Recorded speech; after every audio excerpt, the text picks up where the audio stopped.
Teachers लोग, ये लोग तब तक मारते हैं बच्चे को जब तक बच्चा रोए नहीं। इसलिए लड़कियां तो मार खाती ही नहीं है, क्योंकि लड़कियों के पास कुछ ऐसा रहता है, इनबिल्ट रहता है इनके अंदर कुछ, तो ये विद इन अ सेकेंड आंसू निकाल सकती है। बेटा बेटा बेटा, अभी तो मैं कुछ करा भी नहीं है। बेटा बैठ जाओ, चुपचाप जाओ, बैठ जाओ। दादाजी, क्या आप मुझे 100 रुपए दे दोगे? 100 रुपए? क्यों बेटा, क्या करना है?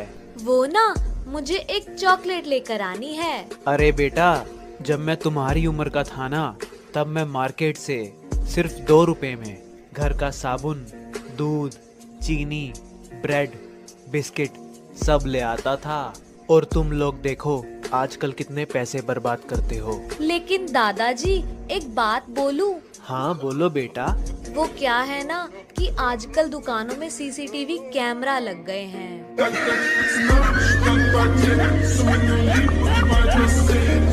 दोस्तों, 2 लड़के लड़की शादी करना चाहते थे, लेकिन लड़की का बाप चाहता था कि शादी ना हो, इसलिए उसने लड़के के सामने एक शर्त रखा कि अगर बारात में कोई भी बूढ़ा आदमी आया तो शादी नहीं होगी। लड़के ने मजबूरी में शर्त मान ली। जब बारात लड़की के घर जाने के लिए निकलने वाली थी, तभी लड़के के नाना ने कहा, मैं भी जाऊंगा बारात। लोगों ने समझाया कि अगर आप गए तो शादी नहीं होगी। नाना बोले, चाहे कुछ भी हो, लेकिन मैं जाऊंगा। लोगों ने फैसला किया कि बूढ़े नाना को डिग्गी में बैठा लो, लेकिन उन्हें बाहर मत निकालना। नाना को डिग्गी में डाल दिया गया। जब बारात पहुंची तो लड़की के बाप ने फिर से टांग अड़ा दी और लड़के से कहा, शादी तभी होगी जब तुम पास के इस तालाब से पानी की जगह दूध बहवा दो। बारातियों ने कहा, यह तो पॉसिबल नहीं है। बारात वापस आने लगी, तभी नाना ने डिग्गी से आवाज लगाई, बस इतनी सी बात के लिए तुम सब वापस जा रहे हो? जाओ, जाकर लड़की के बाप से कह दो कि हमने दूध का इंतजाम कर लिया है, आप तालाब का पानी खाली।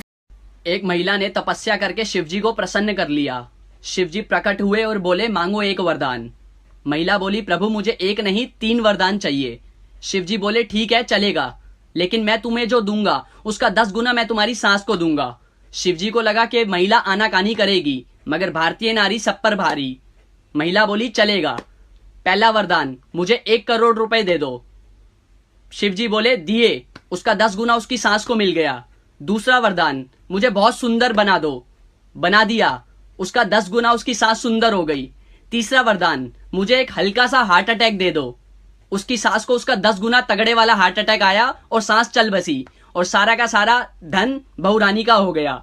तब से शिवजी त्रिशूल लेके उस आदमी को ढूंढ रहे हैं जिसने कहा था कि औरतों के पास दिमाग। ये आदमी 30 साल से जेल में था, लेकिन आज उसका आखिरी दिन था। वो खुशी खुशी सीढ़ियों से नीचे उतरा, अपने दोस्त को टपली मारी और बाकी कैदियों को अलविदा कहा। इसके बाद उसने अपना सामान और कार की चाबी उठाई, अपनी सुपर कार में बैठा और गार्ड को उंगली दिखाते हुए जेल से निकल गया। हाईवे पर स्पीड में गाड़ी दौड़ाते हुए वो एक पेट्रोल पंप पर रुका, दुकान के अंदर गया जहाँ उसने फिर एक कोल्ड ड्रिंक की कैन उठाई और उसे चुराने की कोशिश की। लेकिन जब वो काउंटर पर पैसे देने गया तो कर्मचारी की नजर उसकी हरकत पर पड़ गई। घबराकर वो फौरन अपनी गाड़ी में बैठा और निकल गया। रास्ते में उसने कैन को कूड़ेदान में फेंकने की कोशिश की, लेकिन निशाना चूक गया। कैन लुढ़कते हुई घाटी से नीचे गिर गया, जहाँ पहले से ही एक क्राइम सीन चल रहा था। वहाँ मौजूद 2 डिटेक्टिव्स को वो कैन मिली। उन्होंने उसे सबूत के तौर पर एक प्लास्टिक बैग में डाला, फिर लैब में फिंगरप्रिंट स्कैन करके पहचान पक्की की, और अब दोनों अफसर इस आदमी को वापस जेल पहुँचाने के लिए तैयार थे।